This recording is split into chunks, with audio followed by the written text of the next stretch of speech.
This is Nate Adams with Energy Smart Home Performance, and you're looking in an infrared at a heated floor in the basement of a deep energy retrofit that I worked on. It's called the Treehouse at Hiram College. These warm lines up there, that's the refrigerant lines from the mini split going upstairs to heat it.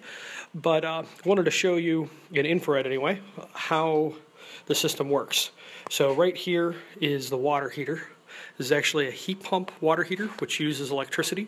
And pulls the heat out of the area that it's in, which is a little bit tricky here because if you're trying to pull the heat out that it's putting in, it doesn't necessarily work out. And we tried it out with just straight heat pump and it fell behind. So it does need some resistance to actually keep it heated in the basement.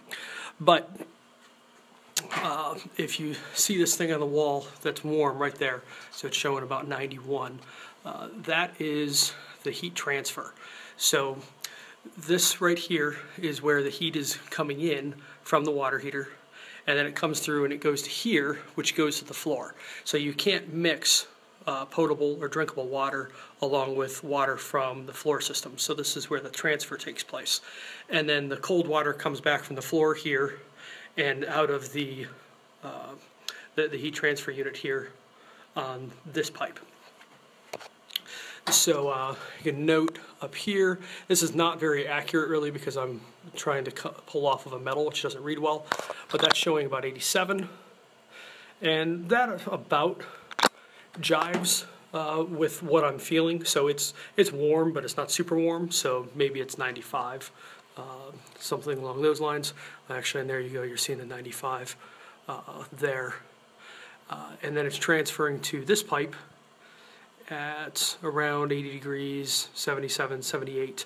And then when it comes back, it's coming back at, that feels about right because it feels cool. So coming back in the mid 60s. And then it's coming out of the heat transfer at 70-ish. So all these temperatures are probably off by a little bit, but it's at least an idea of what's going on. But this system works really nicely. The basement stays nice and cozy. It used to be in the 50s down here in the winter, and now it's no problem at all to keep it in the 70 range.